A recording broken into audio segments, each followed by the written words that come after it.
Hello, everyone. So happy to be back here for another Ask Me Anything session with growth hackers. And we have an amazing host for you today, an amazing guest for you today. I will be talking about her in a minute.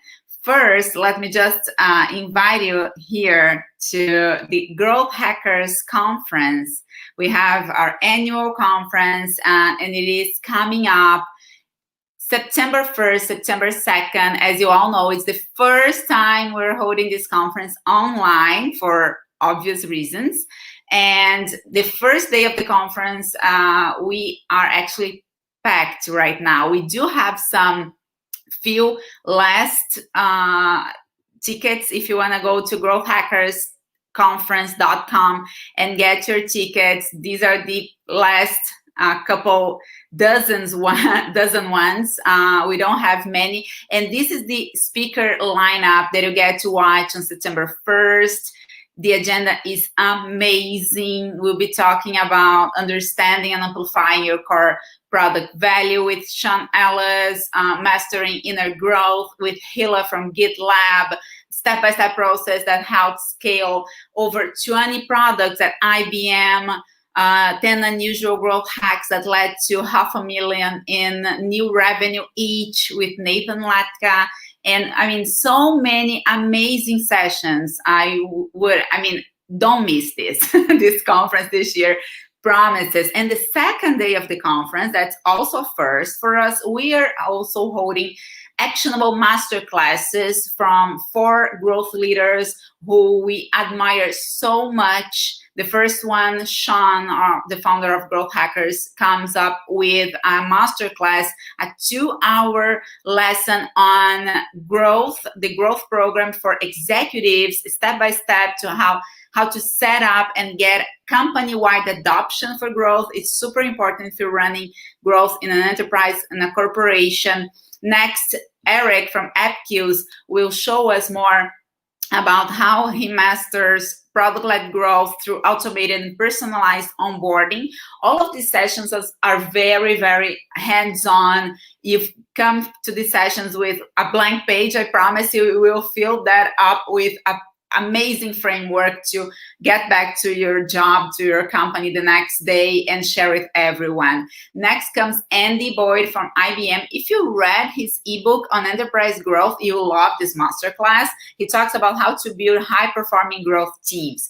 And last but never least, Sam Richer, you know her from OpenView, and Sam will share with us the benchmarks from over 150 companies who these companies are doing great in terms of acquisition and retention, and she will share their best practices with us September 2nd on the Growth Hackers Conference. You cannot miss this. I promise you are going to love it. If you work in growth, like all of us here, you're going to love the Growth Hackers Conference 2020, the future of growth. Please go September 1st and 2nd, Growth Hackers Conference. I'm gonna post right here so you know what I'm talking about. growthhackersconference.com. And okay, let's go right to it. For today, we have a special guest from a special company too, and I know you'll be surprised with so much we will learn today. It is a very passionate topic. I promise you, you're gonna love it. I'm talking about Katarina Hammoud. And Katarina, thanks so much for being here with us today. Thanks for accepting this invitation, for being here with us. And let me introduce you, because I think people will be surprised with so much that you have done. You're a global search strategist for 3M, transportation and electronic business, and you support the automotive and aerospace division, which is also surprising. I was talking to Katarina before that most people know 3M for office supplies and these consumer products, but 3M is so much more than that. And you actually you do so much in search, and you have so much to share with us. So I'll stop talking now, and I will invite you in. Please introduce yourself. And the first question that I want to ask you, and I know you love SEO, is why, Katarina? Why do you love SEO so much? This is such a passionate community, and you're part of the passionate community. Please share this passion with us. Yeah, absolutely. Well, first of all, thank you so much for having me. It was really exciting to hear from Growth Hackers, such a powerhouse in organic. And as a search nerd, I was very excited. So I am very passionate about SEO, SEO and SEM. Search overall is such a fast-moving industry, and it keeps me on my toes. I'm never, ever, ever bored. And I really, really enjoy learning new things and staying on top of new trends, new topics. SEO and SEM keep me very, very busy. So I love my job. I love what I do, and especially the community. The search community is incredibly talented and intelligent and fun, and I love being a part of it. And to be a great SEO professional these days, it keeps you on your toes, as you mentioned. So being a great researcher, loving to learn every single day, that's a must, right? That's a given. And how do you find, to want that? yeah, how do you find this information every day? How have you become such a great SEO strategist? Well, a lot of it is almost self-taught. You have to stay up on all of the trends. You have to keep reading articles, reading blogs, staying on top of the industry, because so much changes and very quickly. Some Google algorithms, they'll pop up, and on Twitter, the search industry is going wild because did your website, feel the effects? How about your website? How's your email marketing doing? What can we do to optimize our organic, or maybe fill in some gaps with paid? And it's just it's a big industry with huge impact, because organic search, everyone is very engaged and they're interested in your product. They're already searching for your product. So understanding that searcher intent and being there when people are looking for your products or solutions is really important. Definitely. And how do you do that on a B2B perspective, like yourself? How do you do that when your main customers are in the automotive and aerospace industry? A lot from the B2B perspective, I would say a lot of what we want to make sure that we're doing is providing information online that's easily accessible, that you can navigate easily on 3m.com, making sure that we are optimizing all of our pages for organic, and making sure that those not only our customers, our consumer customers, but also our business customers, they can find what they need. They can find those technical data sheets, all of the information that they need to learn more about 3M's broad list of products in a multitude of industries. We need to make sure that information is readily available so that those decision makers can reach out and hopefully.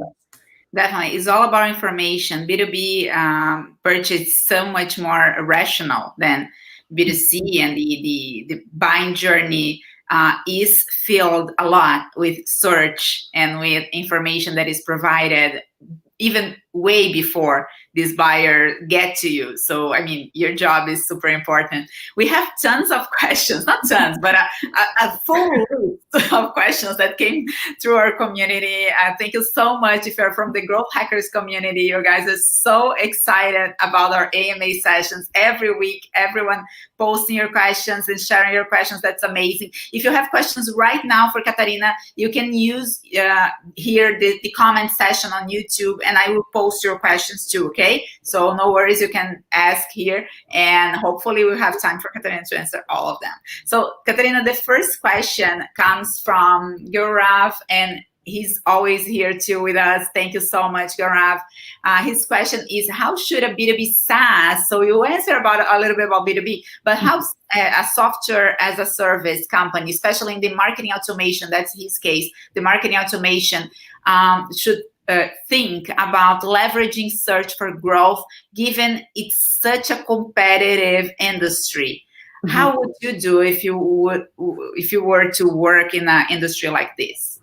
Absolutely. So in past lives, I've worked a lot with marketing automation software, more on the agency side. But in my current life at 3M, I work with a lot of really talented marketing automation specialists. And with that, I've learned a lot about how competitive that marketing automation software industry is. Software is huge. So I would recommend I'll split it by organic and paid.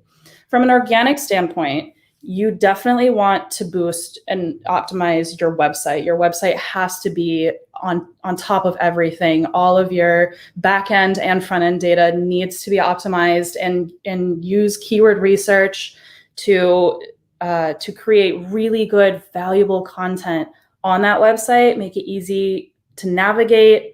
All organic best practices, have that down, number one.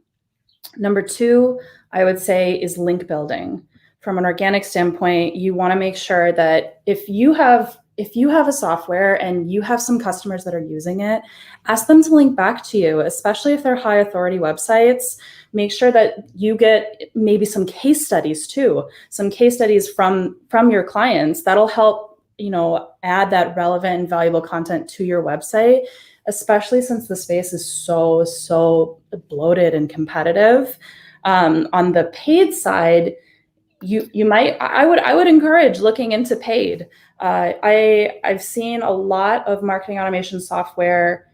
They're running paid. It's a very competitive space in the paid landscape as well, but it's an easier way to show up on those pages for queries that are most important to you. So if you can optimize your landing pages for queries that are most important to you, and you have a little bit of budget to throw towards it, see if you can get some gold data out of that search query report in Google Ads, and that'll help you get at least some visibility there. Yeah, like from the start, right?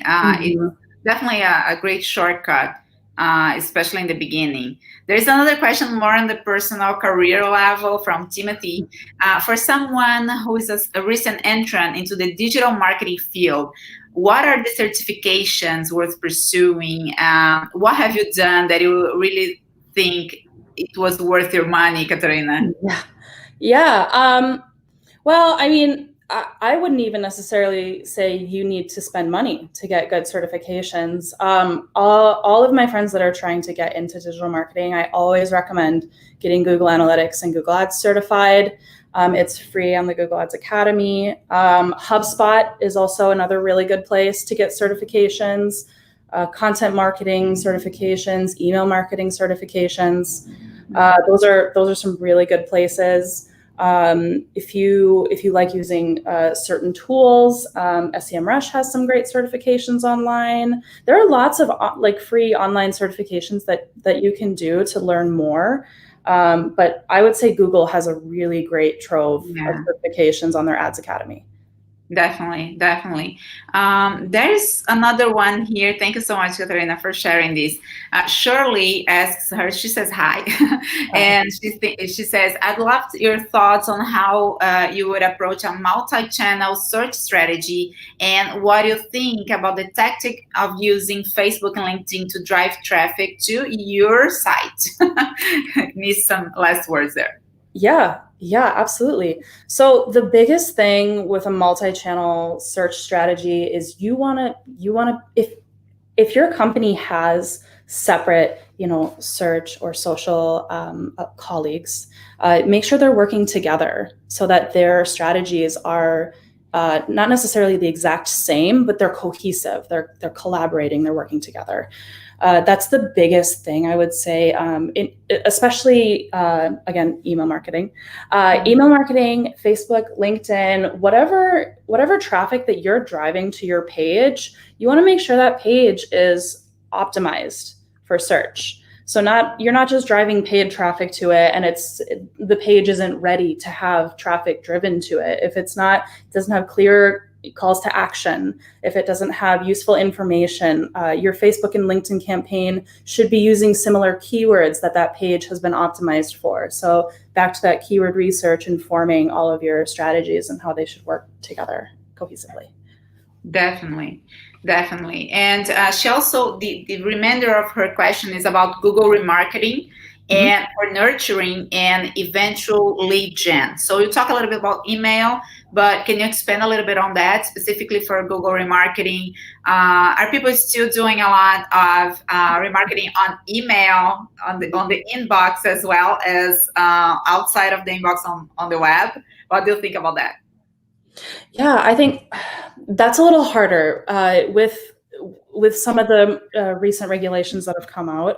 Retargeting is a little, I would say, harder to do. It's a little further down the funnel, so you know somebody's already been to your website and they've accepted that cookie, and you retarget them with some relevant content, obviously.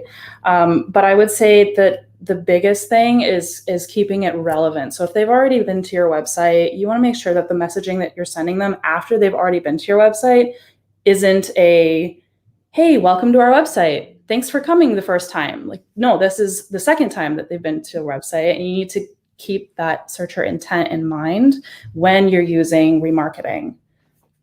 Definitely. You mentioned regulations too, so I want to bring in the question from Egypt. Has GDPR affected your digital marketing strategy? How it has affected your SEO? Absolutely. Well, GDPR is huge, obviously. I would say that it has definitely affected our SEO strategy. It's actually helped organic. I believe it helps organic traffic, because a lot of people, because of the regulations and because they don't want to get hit with those fines, they've stopped doing some paid. And so now there's like a bigger gap to fill with organic. And so I believe organic has I shouldn't say has done better. I should say hasn't had a loss due to GDPR. It wasn't. But at the same time, competition has also increased. Correct. Yes, absolutely.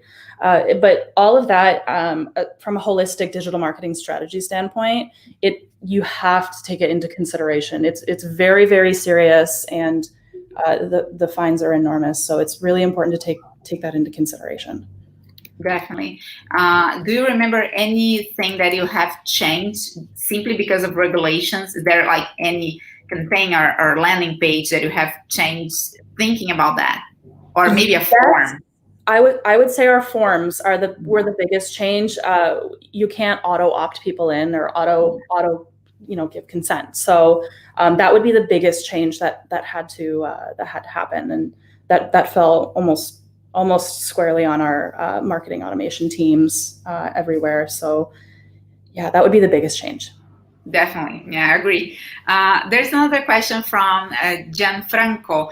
What are the top 3 new digital marketing skills to master in this decade? So 2020 and on, you must know SEO, I'm sure. that's not going anywhere. Yeah. But too. Yeah, I mean, obviously I'm biased. I would say if we can get more people in the search space, that would be amazing, because you're going to need it. All of our companies are going to need it, be it Fortune 500 or small businesses. Everyone is going to need search and need to understand how search works. I know there's a lot of companies that don't understand or either don't have the budget or don't understand the importance of having a good website and being able to be found. Findability is so incredibly important. So obviously search would be my number one digital marketing skill to master. I would say, let's assume you have the time and you want to master something really cool, get into analytics. Analytics is incredibly interesting, and it's incredibly helpful for understanding your user behavior.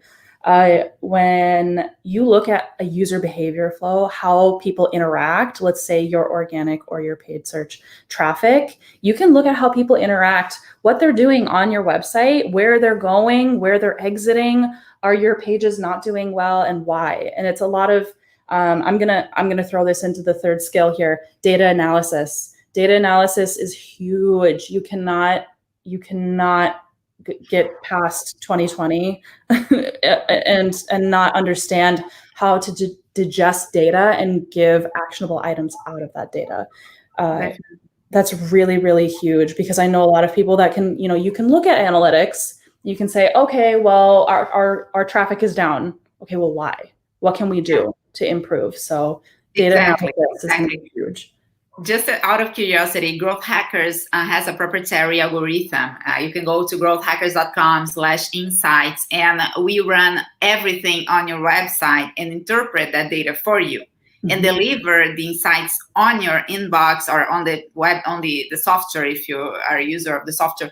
And one thing that I would say, nothing replaces this human being way of thinking, and I think you said the best when you said the best when you said you still have to investigate, you still have to act on it, and the machine, the algorithm, the AI will do a huge lift, of course, because you don't have to go through, I mean, pages and pages of data, but you do have to understand what to do next if you want to either fix something that it's not going well, or maybe even use something that is going very well, a peak that you want to turn into like a trend or something like that, or even replicates that peak into other websites, into other services that you have. So definitely, I think these three, you truly nailed this answer. Let me just expand a little bit on the question that Franco asked, the 3 new digital marketing skills. But going deeper into the first one that you mentioned, search. How do you think search is gonna change? I won't even say a decade. A decade is too long. Too long. But how about the next 5 years? For me, like as a consumer, audio search is being huge right now. In our house, my 3-year-old, she goes to Google Home and she asks what she wants. She goes to my brother-in-law home, she asks Alexa, and she compares the answers even. But how are you thinking about that? Not only with audio, but other trends in search for the next 5 years? Absolutely.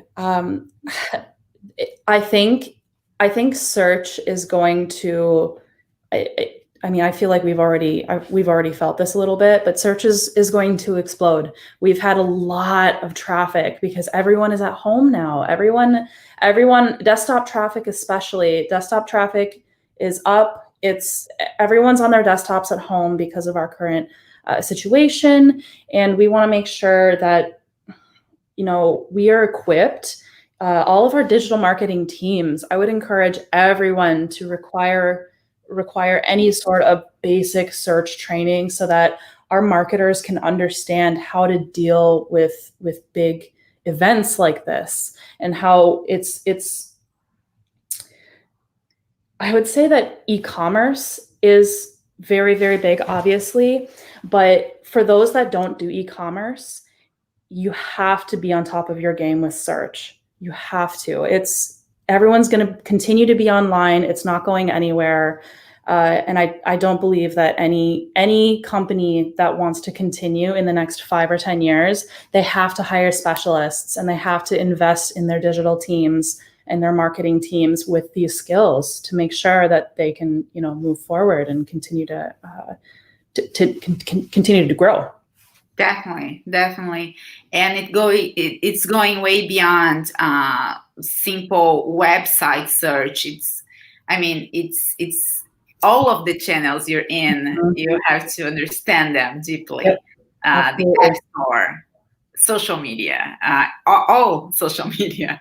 So definitely, you gotta be where people are and ranking for what they're searching for. There's a lot of psychological trends there as well, right? User behavior and understanding your personas and where they are in the customer journey is huge. It's absolutely huge. Definitely. So there's a specific one here also involving search from Mike Glover. Mike asks, can you share your experience targeting and generating organic traffic for a specific country outside of the one you operate or you're based in? What have you done in this like international strategy, or when you target a population or customers abroad? How do you approach it? Absolutely. So this has happened maybe once or twice in my career where I would say from a search standpoint, the biggest thing you can do is offer your international counterparts support, and making sure that whatever experiences that you have, or whatever keyword research that you have, for instance, any SEO strategies, that you share that collaboratively with your international counterparts and help them bolster their website and make sure that they are optimized for their search engines, not necessarily our search engines, but there's multiple search engines. Make sure that they're optimized as much as possible, and that content can be localized in their country to increase the organic search. Awesome. There is another one here. Also on search and organic traffic, but it's Ali Mirza asks, what is one growth hack? That's huge, right? Everyone wants to hear this one. Or is that one experiment that you ran, Katarina, that transformed the results? We know that there is no such thing as the silver bullet, but definitely you will remember some experiments that you ran in the past that have improved your organic search. And in this case, Ali is asking specifically for a blog. Yeah, so blogs are really big. I'd like to go back to link building for blogs, because blogs are very informational. People go there to learn how to learn about products, to learn about people's experiences with products. There's cooking blogs, there's automotive blogs, there's all kinds of things. But the biggest thing I would say from an organic search standpoint is posting on a consistent basis, and posting relevant topics that have come out of your keyword research. Using keyword research and looking at who's organically ranking for your high value keywords. What kind of content are they creating? And you should look into this content and that topic, and then do keyword research from there, and then post that on your blog. But make sure you're posting consistently and that it's relevant and valuable content. You can promote for free on your social channels. Say, hey, every Tuesday I'm writing a blog about XYZ. Join me now, and then hit post on Twitter, Instagram, at Facebook, everywhere. Make sure that you're blogging regularly. Definitely use keyword research to find those important topics that are important to your audience. And then I would say definitely encourage linking. Inbound linking from other sources, especially high authority sources. That's really huge. Linking is super important. And at the same time, you mentioned recurring a lot. Why is it recurring blogging so important? And why is inconsistency a way to get punished and not break your own? Well, absolutely. I mean, why do you write a blog?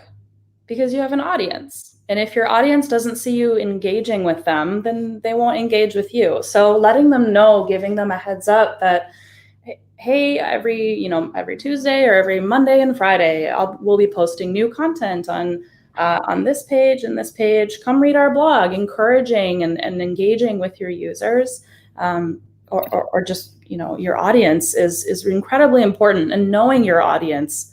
Number one, knowing your audience and what matters to them is going to be huge, specifically for blogging. Definitely. So still on organic, but not as much on top funnel, but like more mid funnel. Travis is asking us, what are some tactics for converting high numbers from organic traffic into paying customers? So mid and bottom funnel. How do you organize the funnel in a way right now that you can truly find this conversion rate working for you and quality traffic actually converting in the right moment and helping them get to the way they want to go faster? Right. Well, I mean, number one, I would say you need to make it as easy as possible for people to purchase your product or take that conversion action, whatever that action may be. Sign up for an email, or whatever your CTAs are. They need to be very easily accessible. They should be above the fold, and with best practices, I would say just make your landing pages as simple as possible, so that they can easily convert. Reduce the number of clicks it takes for somebody to purchase or for somebody to take that important action. That's huge. I see a ton of websites that have, they have tons and tons of content, but it's not laid out properly. And then somebody lands on your page and they don't know what to do. There's too many things to do. There's too many options, and they navigate away. So I would say that would be the biggest thing that I see with websites is they need to focus, and they need to make sure that they can make it as easy as possible to convert. Definitely. There is a funny question here. I think it's a bit funny from Ben Majani. Ben asks, he says he's planning on improving his mobile version for his website, but he's worried because he's already ranking very well. He has 230,000 people monthly. Should he be scared of SEO, or it will actually improve his SEO ranking by doing these changes to improve his mobile website? Oh my goodness. It will help. Don't worry. It will 100% help your website if you improve your mobile experience. I cannot express how helpful it is to improve your mobile experience, especially mobile page speed. The UX on mobile alone, some websites you can't even navigate on a small iPhone. Sometimes text gets cut off, or images aren't minified, or your page load speed's just terrible. And so it's really that's going to be huge. I think that will help you immensely with your SEO. I don't know if you've seen, I think it was last week or a couple weeks ago, Helen Pollett asked on Twitter, and she had like 50 plus retweets, 200 people sharing. She asks, what's the weirdest thing a client or colleague has told you that it helps with SEO? And people were saying a bunch of things. I think this is what confuses people the most, even when they are doing something right, like in this case. He's doing something super right. He's doing something amazing. He's improving his mobile usability. But at the same time, we hear so many things that are not SEO friendly as they should be or they could be. The people get confused, right? So some of the answers people give, like, that they should include keywords in emails for SEO. It makes no sense at all. Or that Google wouldn't rank a website that does not use Google Analytics, or a bunch of crazy things. It gives me anxiety. Oh my God. That's a very funny thread. That's a very funny thread. But how about you, Katarina? Is there something that people have told you before, that you heard, or that you read somewhere that did not make sense SEO wise? I mean, I've heard all of the time that can you just pay to give me higher rankings? Can I just give you money and give me higher rankings? And then I have to explain that's not how this works. There's a ton of variables, or there's a lot of people that ask, okay, well, I have higher sales than that person, so they should be ranking lower. And I have to explain the difference between in-person competition and online competition. Just because you think you have higher sales doesn't mean that your online experience is better. Ultimately, Google is an answer machine, and they are here to give searchers the best answer. And if your website isn't it, then it isn't it, and then you have to do work. There's a lot of work you can do to make it. Absolutely. Yeah. So there's another question here from, and thank you so much, you guys, for all these questions coming through the Growth Hackers community. Luisana asks us, studies show that a majority of consumers, 50%, trust UGC over traditional media, so user-generated content means. How do you value the importance of integrated user-generated content? Are you using this technique for 3M strategy? Have you used it? Or what do you think about it? I would say I've used it before. Personally, I don't use it in my current position with 3M. I know a lot of companies love promoting and using UGC over traditional media. It feels more real to them and genuine, especially in this current time of everyone feels, distrust, and it's really important to see things from real people, not necessarily from a graphic designer. Sometimes these companies come off very, very ingenuine, and I would say that doesn't surprise me to see that studies are showing that a majority of consumers are 50% trust UGC over traditional media. So as sad as that is, I would say it's good for consumers that they have someone that they trust, and that if there are brands that are elevating their users, then that's wonderful.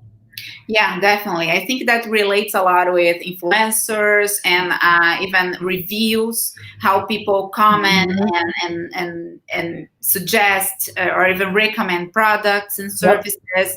That's a lot. It has a lot to do with that, but it has to be genuine. Yes. Otherwise, huge. It can turn around completely, right? It can be like yeah, and I would say that if your brand or company hasn't implemented like ratings or reviews, it is so important for a customer to see that other people have purchased this product, and they want to hear stories about how they've used that product, how that product has worked for them. So if you want to make your website more credible and actually have people trust that others have used your product, and it's not just a weird product. I mean, Amazon kills it. I don't buy anything on Amazon without reading the reviews first. So that's to be honest, as a consumer, I think I don't buy anything without checking the reviews. Mm-hmm. Yeah, you're right. And even on a business standpoint, I also love to read. Even if I'm already decided or I want to purchase from a certain company, and I check the product, it's better than the others, but I still love to read a good use case. A good use case. Well-written use case with some numbers. It all comes down to the case studies. Yeah. Be it a big company or just, a small brand. Case studies. Definitely. There is another topic here. We are talking about user-generated content. It's a trending topic in content right now, and it has been for a while. There's another trending topic that Chris Hornack brings up about topic clusters. There's another technique that I really dig. And he asks, do you use a topic cluster content strategy right now? Are you using it for 3M? Or if not, what do you use? If you don't use topic cluster, what is the go-to strategy if you're not using topic clusters? Yes. So I would say that every marketing team should have a robust content strategy. And everyone should be working collaboratively together with content, and especially SEO, to increase your organic traffic. Just number one there. Number two, I would say, yes, I do use a type of topic cluster content strategy. A lot of my keyword research, I end up, doing some keyword mapping, pulling them into different, making sure that if I see any themes and seeing what our competitors are ranking for, then I pull that into a cluster. Or and I put together, okay, so here's some topics about informational. Here are some topics looking for some reviews, or how does this solve my problem, or like a design challenge, And how do you define the pillars for your topic cluster strategy? How do you go about, this is a cluster, this is a pillar page, this will be connected to how do you structure this? It comes out almost like a tree, right? Almost like an organogram. Well, you have to work closely with your UX folks and make sure that they understand, okay, if we have 5 big content buckets that we need to make content for, that's relevant and important for our audience, and here they are they have this specific search or intent. Where do we put that on the website? And you need to make sure you put that in an appropriate place on the website so that when people are searching for, specific by design challenge, or if they're looking for, okay, I just need a technical data sheet. I just want to understand how this product works. That type of information and like a how-to or use case type of information, those should be in separate places. And you want to make sure that you map out where that content is going to live, because Google will know if your website is not put together well or optimized on the back end at all. So it's even for the user behavior, right? User behavior is huge right now. If people are getting lost, if they come to a how-to and then they don't find the follow-up or the information that should follow that, and they simply leave, there you have like a higher bounce. And all. You have a problem there, and that's another reason why understanding your analytics and why people are bouncing, and are they not finding what they're looking for. And what I see this a lot with paid as well. I'll look at the search queries that bring people to a certain page, and if those people are bouncing right away, there's a problem. So I would highly recommend working with topic cluster content strategy. We have some wonderful content strategists at 3M that I work with, and it's definitely keep search in mind to make sure that your content is where it should be on your pages. Definitely. There is a connected question here from Pelage.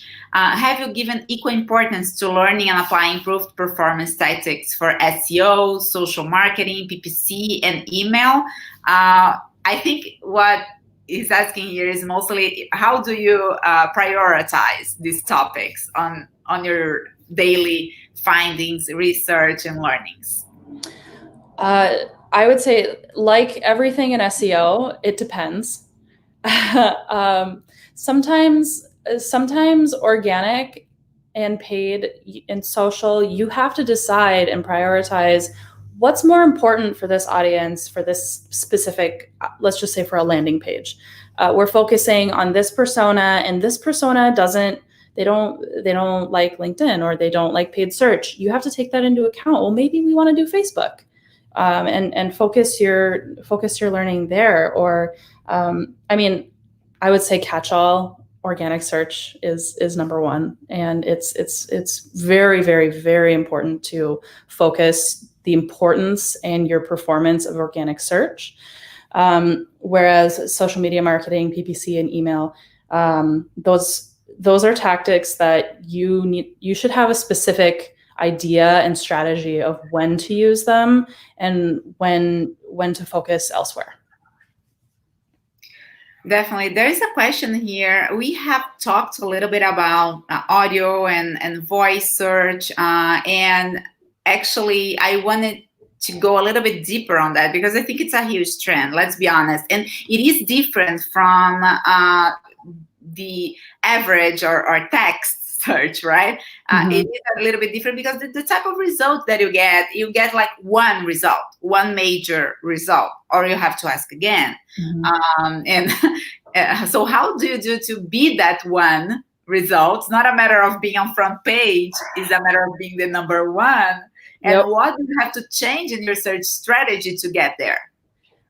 I think the biggest thing that you're going to have to change is you need to focus any and all energy and resources on deciding, I need to rank for this one specific query.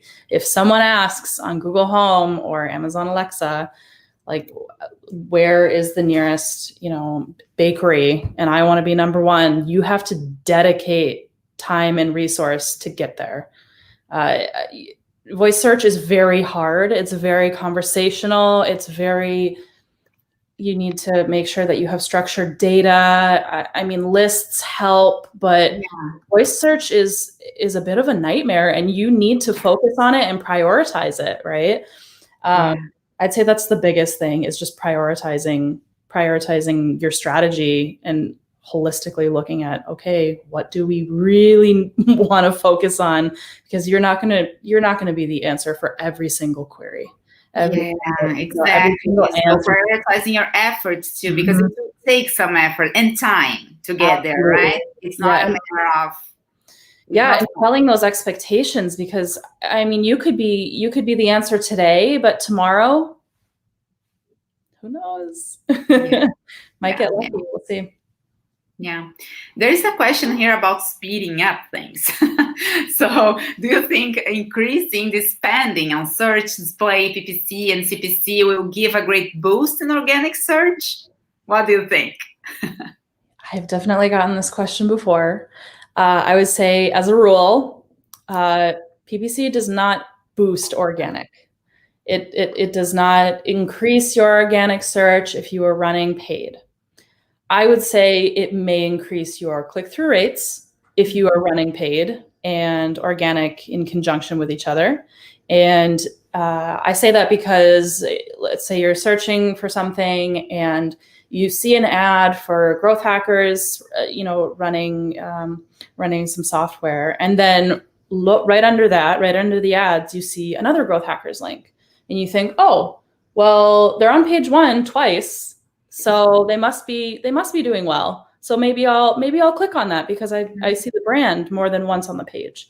So I would say if you are using them in conjunction with each other, then you might have a higher, you may be more likely to increase your click-through rate organically. But I would not say that running paid increases your organic traffic. I'd say it's more of a learning tool, and it gives you a lot of insights very quickly. So if you want to speed things up, paid is a good way to get some really good insights. Great friend of experimentation. I love that. Absolutely. I love that.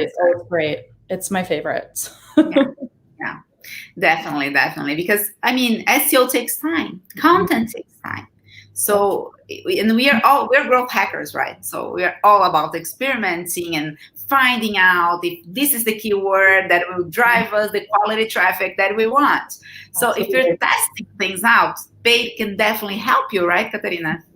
Absolutely, yeah. And I always tell people when I'm running some paid search campaigns, that search query report is gold. I have used that search query report to run ads, understand the language that this audience is using, and then I've optimized our organic. Yep, you put it back into your organic landing pages, and then you increase your organic traffic. That's the best part.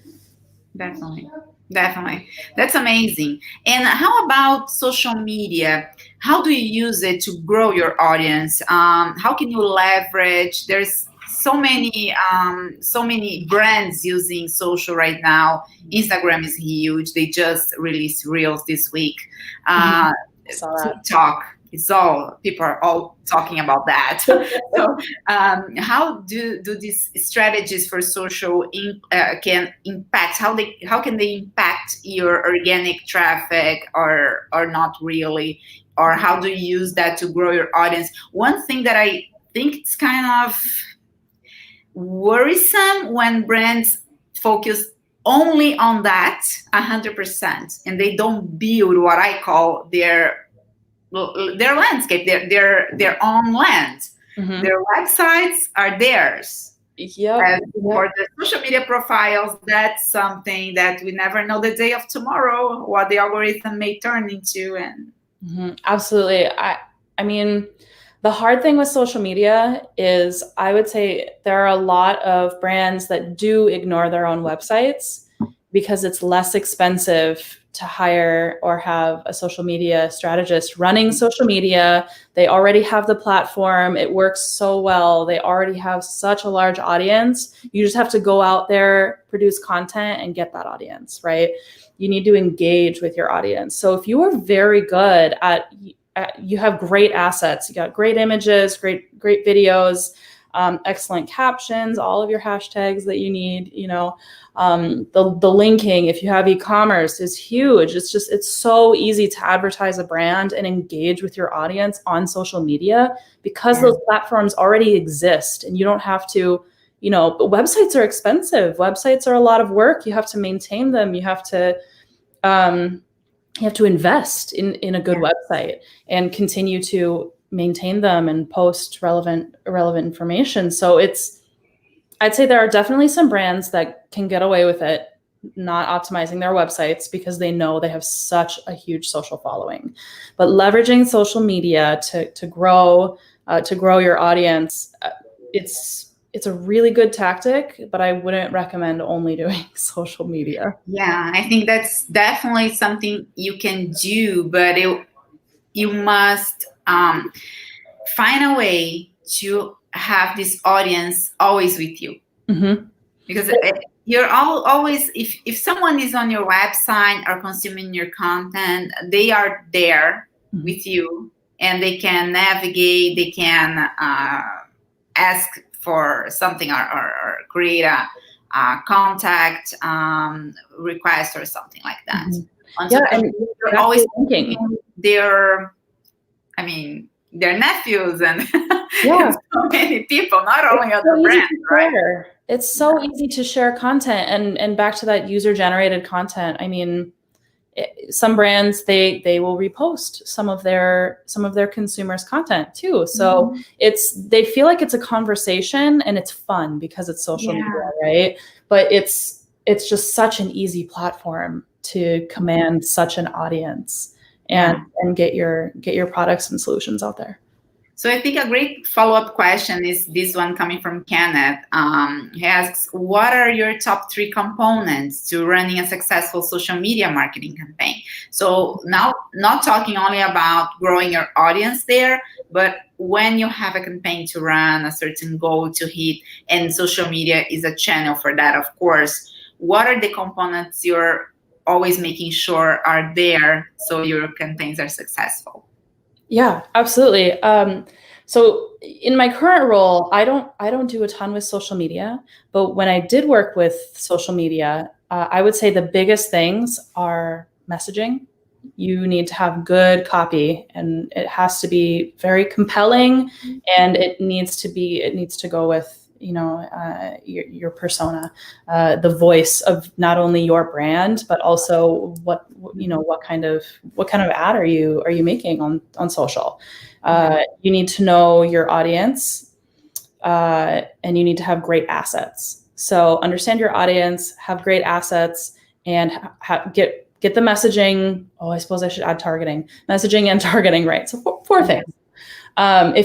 If your targeting is wrong, your social media campaign it's going to tank. It's not going to do well at all. And you're not going to know if it was, the image you used or the video you used or the messaging. If you have targeting, then you can experiment. Is targeting your first move? Yeah, I think so. Yeah, going through it, I'd say targeting is the biggest thing because social media has specifically Facebook, you can go so deep into targeting that if you don't know what you're doing with that targeting, you can waste a lot of budget too. Mm-hmm. So I would definitely recommend, hiring someone that knows how to use these platforms and advertise on these platforms. And if you give them, great images and they have great copy and they have a big CTA on there, you're good to go. That should be. Yeah, but at the same time, I think even if you're hiring someone specifically, a new partner, a new agency, consultant company, they need to test a little bit around your audience. Oh, absolutely. Might be experts in that channel, running campaigns like yours, but only you have your value proposition to your target audience. So if they haven't worked with your specific audience before, a lot can happen. So experimentation is always number one. Yeah, and it's similar to Google Ads too. I never only run one ad. No, I run 4 ads per ad group, or 2 to 4 ads per ad group. Same thing for Facebook. Try mix and match different imagery and copy. If you want to test, I would say test a couple images at least and a couple different types of copy and mix and match those and see what works with that audience. Experimenting is huge. We are almost out of time. We have time for one more question, and it comes from Ankush. It is a similar one, also on social media, but it has a different flavor here. So social media has become one of the biggest tools. We're talking about it. Brands use to connect to their target user base, as we are just saying, but how business can increase sales with social media marketing. So we talked about audience, we talked about targeting and campaigning, but how about sales? When you go to bottom line on social media, what do you think? What's your take? I mean, that again is, you have to have someone who knows what they're doing with your social media profiles. If it's Instagram, do you have that e-commerce enabled where you can tap on the photo and it shows you all the products? Or if you have some Facebook ads, are you making it easy for them to link specifically to that product, or are you sending them to a category page? Like I clicked on a bookshelf on Wayfair the other day, and they sent me to a sofa page instead of that specific bookshelf. Oh, that has happened with me before. Mm-hmm. It's so frustrating. Yeah, it's so frustrating. So, I mean, you want to be as specific as possible, make it as easy as possible for them to purchase, for them to convert. That's such a waste of money, specifically with e-commerce. The other day, I landed on a landing page and nothing worked. I clicked and clicked everywhere. I wanted to learn more. Yeah. But I completely failed. And that's something I won't go back there, right? I think, I mean, I don't know if it's just me, or if I see that ad again, I won't click it again. Well, exactly. And it hurts your trust with the company too. So if you just have to check and double check and triple check whatever you are doing with social. If you are advertising a product, or say learn more, or read my article, make sure that you are linking to that specific article or that product, or they're going to bounce. They're not finding what they're looking for. Yeah. And I think one key there that you provided us earlier in the conversation is that it takes time. It does. Katarina has told us it takes time, even if it's something that, but my consumer or my customer or my client will click here in 3 seconds, they can purchase. Okay, but it's not 3 seconds for you to get that point. Well, exactly. You just have to make it as easy as possible. It's as simple as that. Yeah, but it takes time to get simple. It does. It definitely does. Getting things simpler, it always takes a lot. But thank you so much, Katarina. It was such a pleasure to be here with you today. I think we ran through most of the questions. If you have any question for Katarina that we haven't answered, please, you can find her on her social media channels. They are all on the AMA page. I will post the AMA's page here right now, so you can go there and find Katarina on Growth Hackers community.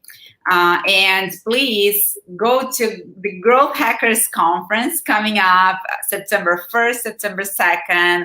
It is amazing this year. The agenda, I mean, you won't want to miss it. You won't want to miss it, I promise. And thank you so much, Katarina. See you next. Yeah, thank you so much for having me. I really appreciate it. Thank you. It was such a pleasure. Thank you so much for being so gracious with your time and your knowledge.